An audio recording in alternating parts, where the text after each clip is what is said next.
오늘의 묵상 말씀은 출애굽기 20장 13절 살인하지 말라 10계명의 제 6계명입니다. 사랑하는 성도 여러분, 매일매일 영적 빨래 열심히 하고 계십니까? 처음에 좀 열심히 하시다가 요즘 좀 뜸해지신 것도 같습니다. 우리가 10계명을 하나하나 짚어가고 있는데 여러분 어떻습니까? 10계명 생각하면서 이렇게 쭉 읽으면서 읽을 때마다 계명 하나하나 좀 영적 부담감이 생기는 그런 경우가 많죠. 근데 그래도 10계명, 10계명 중에 나는 이 계명만큼은 좀 편하게 읽을 수 있다라고 생각한다면 아마 6계명이 아닐까 생각이 듭니다. 바로 살인하지 말라. 이 살인이라는 게 아무나 하는 것도 아니고 우리가 흔하게 할 수 있는 것도 아니어서 여기에 나는 해당되지 않아 이렇게 생각하고 이 편하게 10계명을 읽으시는 분들이 있으리라 생각합니다. 오늘 이 계명에 대해서 조금 우리가 좀 깊게 생각해 보고자 합니다. 출애굽 당시에 이스라엘 민족에게는 이 살인에 대한 계명이 생각보다 훨씬 더 중요한 계명입니다. 왜냐하면 고대 사회에는 이 살인이라는 것이 오늘날보다는 훨씬 더 일어나기 쉬웠던 그런 일이었고, 분쟁을 효과적으로 중재하거나 처리하거나 그리고 확실하게 결론 낼 수 있는 법이나 혹은 관습이나 이런 것들이 명확하지 않았기 때문에 힘이 센 사람들이 그가 가진 어떤 힘을 이용해서 힘이 약한 사람들을 상대로 휘두르는 폭력이 흔했기 때문입니다. 그래서 이것들이 힘을 많이 갖고 있는 사람들이 어떤 폭력을 휘두르는 게 정당화됐었고, 그러다 보니 살인까지도 이어지는 경우가 많았기 때문입니다. 이것은 개인과 개인뿐만이 아니라 민족과 민족, 지파와 지파 사이에도 이런 일들이 일어날 수 있었다는 거죠. 그래서 하나님은 이스라엘 민족에게 이 엄격하게 살인을 금지하고 약자들을 보호하신 계명으로 만든 것이 이 6계명 살인하지 말라의 정신입니다.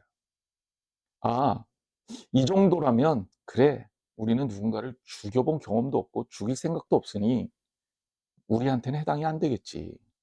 그런데 이것 가지고 마음이 편해지기는 또 어렵습니다. 왜냐하면 예수님이 이 계명의 본질을 짚어서 살인을 뭐라고 표현하셨냐면 누군가를 미워하는 것이 이 살인하지 말라는 계명의 본질이라고 말씀하셨기 때문입니다.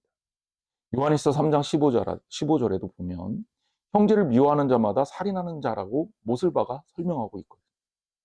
그러니까 이 살인하지 말라라는 계명을 예수님이 다시 한번 재해석하면서 살인이라는 것이 누군가를 죽여야만 살인하는 게 아니라 누군가를 향해서 미워하는 마음을 갖는다거나 분노하는 마음을 갖는다는 것이 바로 살인이다.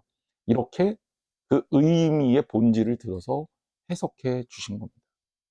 그런데 예수님의 말씀을 듣다 보면 이제 마음이 편해지는 계명이 아니라 많이 불편해지는 계명이죠. 왜냐하면 가장 우리가 하기 쉬운 계명 중에 어기기 쉬운 계명이 되어버렸기 때문입니다. 누군가를 미워한다는 것, 또 누군가에 대해서 분노한다는 것은 인간의 본성이거든요. 어떻게 사람이 평생 동안 한 명도 미워하지 않고 살 수가 있을까요? 이렇게 질문한다면 여러분 뭐라고 대답할 수 있겠습니까? 하나님은 왜 나의 어떻게 보면 타고난 본성, 자연스러운 본성까지도 제한하고 이것을 가리켜서 우리에게 계명으로 주셨을까? 이 부분을 우리가 좀 생각해 볼 필요가 있다는 겁니다. 한 두 가지 정도 저는 이유를 생각을 해봤는데요. 첫째는 하나님 나라의 공동체, 즉 하나님이 기뻐하는 공동체가 누군가를 미워함으로 세워질 수 없기 때문에 그래요. 살인하지 말라라는 계명 자체가 하나님께서 이스라엘 민족들에게 주신 이유가 이스라엘 민족 공동체를 보호하기 위해서잖아요. 그리고 오늘 하나님 나라를 이뤄가야 되는 오늘 우리들에게도 역시 동일합니다. 하나님 나라의 공동체를 이루고 하나님 나라를 향해서 살아가는 우리는 바로 미움이 아닌 사랑을 통해서 세워가는 공동체를 살고 있기 때문입니다.